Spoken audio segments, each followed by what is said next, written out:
दोस्तों अपने लोग इस लेक्चर में आज बात करने वाले हैं reflection of light and law of reflection की ये क्या होता है। लेकिन इस सबसे पहले अपने लोग बात करेंगे रिफ्लेक्शन ऑफ लाइट की, आखिर ये रिफ्लेक्शन ऑफ लाइट क्या होता है। तो देखो दोस्तों, रिफ्लेक्शन ऑफ लाइट ये लाइट का एक प्रोसेस है जिसमें क्या होता है कि लाइट कहीं से आया और किसी भी सरफेस से टकराया और फिर टकराने के बाद उसी मीडियम में रिटर्न चला जाए। इसी प्रोसेस को क्या बोलते हैं, रिफ्लेक्शन ऑफ लाइट। जैसे देखो, आपके पास कोई बल्ब है और बल्ब को किसी वॉल पे मारो तो बॉल टकरा करके आप जिस मीडियम से बींगते हो, यानी कि जिधर से बॉल बींगते हो उधर ही बॉल आता है, यानी कि इधर से बींगे तो बॉल इधर ही आएगा। देखो ये क्या हो गया, रिफ्लेक्शन ऑफ बॉल, यानी कि टकरा करके आना रिफ्लेक्शन। यानी कि ये बॉल जो हम बींग रहे हैं तो बॉल का रिफ्लेक्शन हो रहा है, तो ये हो गया रिफ्लेक्शन ऑफ बॉल। लेकिन अपने लोग पढ़ेंगे किसके बारे में, लाइट के बारे में। तो वहां पे जैसे लाइट टकरा बॉल टकरा करके आ रहा था, यहाँ पर क्या जाएगा, लाइट जाएगा। तो इसलिए हम बोलते हैं रिफ्लेक्शन ऑफ लाइट। यानी कि देखो लाइट है, लाइट कहीं से गया टकराया और फिर टकराने के बाद उसी मीडियम में चला जाए, इसको क्या बोलते हैं, रिफ्लेक्शन ऑफ लाइट। जैसे देखो, और देखो रिफ्लेक्शन ऑफ लाइट को सरफेस, कोई भी सरफेस शो कर सकता है, किसी भी ऑब्जेक्ट का surface reflection of light show करता है। ये नहीं कि सिर्फ mirror he reflection of light show करता है। हम मिरर अच्छा रिफ्लेक्टर होता है, इसलिए अपने लोग मिरर को लेकर के पढ़ते हैं।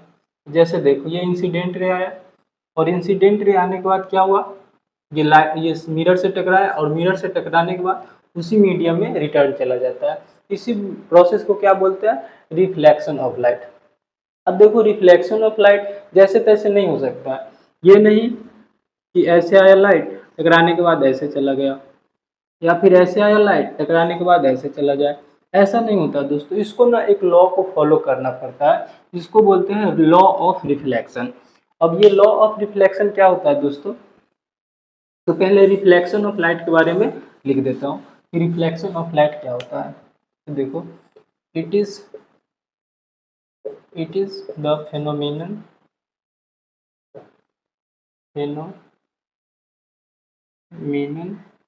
of light in which light is strike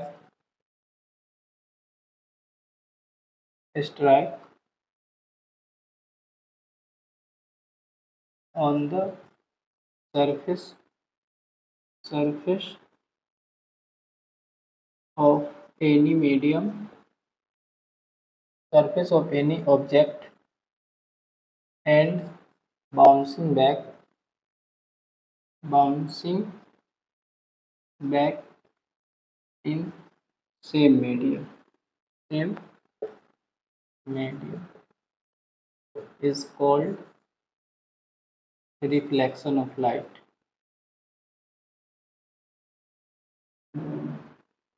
दोस्तों ये क्या होता है जो मैंने लिख दिया, it is the phenomenon of light. ये लाइट का एक फेनोमिनन होता है। इसमें लाइट जो होता है किसी भी सरफेस, मतलब किसी भी ऑब्जेक्ट के सरफेस से टकराता है और फिर टकराने के बाद उसी मीडियम में रिटर्न हो जाता है। इसी प्रोसेस को अपने लोग क्या बोलते हैं, रिफ्लेक्शन ऑफ लाइट। जैसे एग्जाम्पल के लिए ले लेते हैं, ये क्या हुआ, जैसे ये इंसिडेंट हुआ और टकराने के बाद उसी मीडियम में जा रहा है, ये हुआ रिफ्लेक्शन ऑफ लाइट।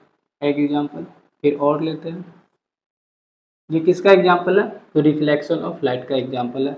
अब देखो ये लॉ को एक फॉलो करता है, ये नहीं कि लाइट किधरों जाए किधरों चला जाए, ऐसा नहीं होता दोस्तों। उसको एक लॉ को फॉलो करना पड़ता है जिसको बोलते हैं लॉ ऑफ रिफ्लेक्शन। तो उसके बारे में आप बात करते हैं, इसे आप राइट डाउन कर लो। अब दोस्तों लॉ ऑफ रिफ्लेक्शन क्या होता है, तो देखो जो लाइट रिफ्लेक्ट हो रहा था उसको एक दो लॉ को फॉलो करना पड़ता है। उसी लॉ को क्या बोलते हैं, लॉ ऑफ रिफ्लेक्शन। जिसमें से पहला होता है कोण आई इक्वल टू कोण आर, यानी कि incident angle must be equal to reflector angle. और दूसरा क्या कहता है, दूसरा ये कहता है कि incident ray reflected ray reflected ray and normal must be coplanar.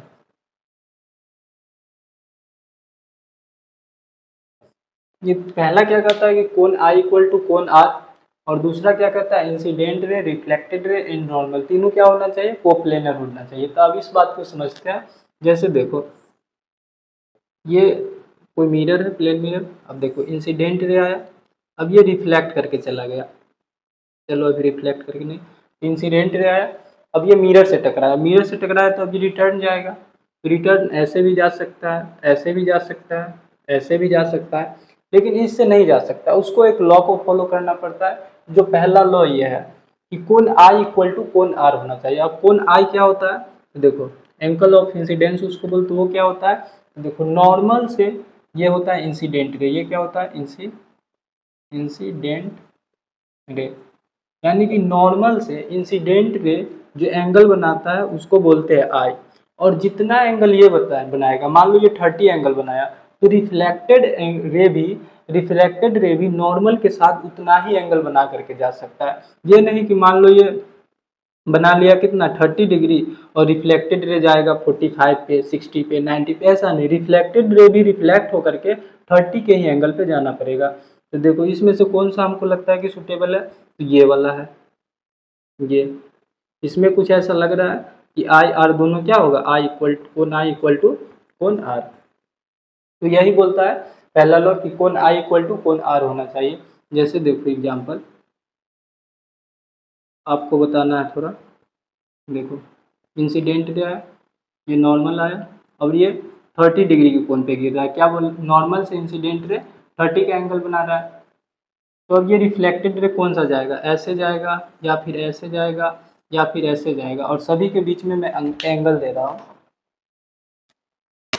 मान लो ये 30 डिग्री है और ये है 45 डिग्री और ये है 60 डिग्री, इसमें से कौन सा सही होगा, 1 2 3, तो दोस्तों 1 नंबर सही होगा, क्योंकि ये इसका लॉ क्या बोलता है, पहला लॉ कि कोण आई इक्वल टू कोण आर होना चाहिए। तो देखो कोण आई कितना है 30 डिग्री, तो कोण आर भी कितना होना चाहिए 30 डिग्री, तो उसके अकॉर्डिंग ये वाला पाथ सही होना चाहिए, ये सही है। तो पहला लॉ ये बोलता है कि कोण आई इक्वल टू कोण आर होना चाहिए। यहाँ तक क्लियर है दोस्तों। अब दूसरा क्या बोलता है, देखो incident ray, reflected ray and normal must be coplanar. जैसे ये इंसिडेंट रे हुआ और ये हुआ रिफ्लेक्टेड रे, ये हुआ रिफ्लेक्टेड रे, ये तीनों ना, ये incident ray, reflected ray and normal must भी, ये है नॉर्मल, मस्ट भी कोप्लेनर होना चाहिए। मतलब कोप्लेनर करने का मतलब सेम प्लेन में, ये तीनों क्या होना चाहिए, सेम प्लेन में। जैसे देखो ये गया इंसिडेंट रे, रिफ्लेक्टेड रे, तो ये देखो और यहाँ पे होगा कोई नॉर्मल, तो ये क्या होना चाहिए, सेम प्लेन में होना चाहिए, सेम प्लेन में लाइक करना चाहिए। ये नहीं कि इंसिडेंट रे ऐसे चला जाए, नॉर्मल ऐसे हो और रिफ्लेक्टेड रे ऐसे हो जाए, ऐसा पॉसिबल नहीं है दोस्तों। इसको क्या होना चाहिए, सेम प्लेन में। ये सेम प्लेन में लग रहा है तो जवाब है नहीं।